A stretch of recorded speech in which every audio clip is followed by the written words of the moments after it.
Unlike with liquor, there is no 0.08% blood alcohol equivalent for marijuana or even a common breathalyzer to measure drug driving.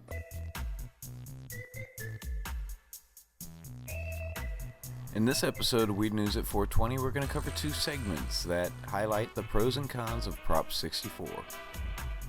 So far, Prop 64 is leading in the latest polls, but is it good for California? ABC 7 News reporter Jessica Castro has a closer look at the initiative. Inside Spark, a San Francisco medical marijuana dispensary, sales are brisk. To get pot here, you need a prescription, but that doesn't stop people from getting it illegally. Prop 64 aims to shut down that black market by legalizing marijuana. This is an industry that's here. It's not going anywhere, and it's time that the general public in the state benefit. It brings an industry that's already $1 billion industry in California out of the shadows and into the light. So we can regulate it, we can monitor it, we can track and trace it. We know who's buying, we know who's selling, and we can put protections in place. Prop 64 supporter Lieutenant Governor Gavin Newsom convened a blue ribbon panel of marijuana experts that crafted the ballot measure. Here's what Prop 64 would do. It legalizes pot use for anyone 21 or older without changing existing medical use laws, but will tax non-medical pot up to $9.25 an ounce. The proposition will regulate the industry, holding growers and sellers to state business laws. Prop 64 will also create strict rules to prevent products from being marketed to children. It will make it legal to carry up to 1 ounce of weed, and anyone can grow up to 6 pot plants for their own use. Counties can limit that to indoors only. Prop 64 is written much more like a business plan than it is a social justice or legalization plan. Opponents of Prop 64 include U.S. Senator Dianne Feinstein, healthcare groups, and law enforcement agencies from around the state. Among their biggest concerns, keeping edible pot out of the hands of children. A brownie is a brownie, and it's hard not to make a brownie or a cupcake or candy, which is a lot of what these edible products are. This is the initiative. Emeryville's police chief is with the California Police Chiefs Association. It says Prop 64 is a bad idea. Chief Tejada says all you have to do is look at Colorado to see what may happen here. The Mile High State legalized cannabis in 2012. Hospital room visits doubled, particularly with juvenile patients. Fatalities involving marijuana doubled in Colorado the year after marijuana was legalized. Colorado State Police say the number of people driving drugged went up too.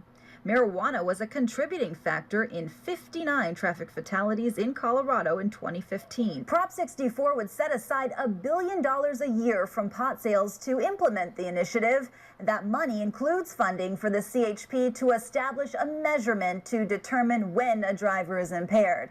But police say they're worried that will not be in place when the law goes into effect. Jessica Castro, ABC 7 News. A vote yes on Prop 64 is not just a vote for freedom, it's a vote for financial stability and economic growth, as well as allowing the state to focus on more serious crimes. Carl Kleins owns and operates the oldest medical marijuana collective in LA County. He says if Proposition 64 passes, his number of customers will more than quadruple. It's a pretty safe thing to have, and I think everybody should have access to it if they want it. Prop 64 would allow adults 21 or older to have an ounce of pot and grow up to 6 plants. Only specially licensed stores would be allowed to sell it at least 600 feet away from schools. It would still be against the law to consume marijuana in public, give any to minors, or drive high. Supporters say with a 15% tax on the drug, the California cannabis market could potentially generate more than $7 billion a year for the state, counties, and cities, while also weakening the black market. But opponents say legalizing marijuana comes with a cost. It'll definitely lead to more deaths. Glendale police officer Brian Duncan says he arrests drivers nearly every day who consume pot. He worries legalizing the drug will make our roads much more dangerous. If it's for recreational use, it can't be that bad, is what a lot of people think. And that is completely false. Unlike with liquor, there is no 0.08% blood alcohol equivalent for marijuana or even a common breathalyzer to measure drug driving. Elizabeth D'Amico is a senior behavioral scientist at the nonpartisan RAND Corporation. She says studies show that today's teens think marijuana is safer than alcohol. But she worries if more kids use pot, the more their developing brains will be damaged. We know that youth who use these substances are more likely to drop out of school, have problems later, are less likely to be employed. Drug counselor Gilbert Morris says he's especially concerned for young people in lower income neighborhoods, where pot dispensaries are seemingly located on every corner. There's going to be a generation of kids that are just not going to be in school. They're going to be hooked on marijuana. Peter Doubt, CBS 2 News. Prop 64 could potentially raise $6.4 billion for the state of California.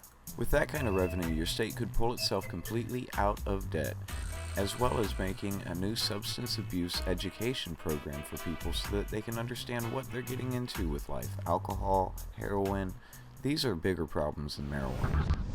If you enjoyed the show, please hit the subscribe button and share with your friends. We've got a lot more coming for you guys.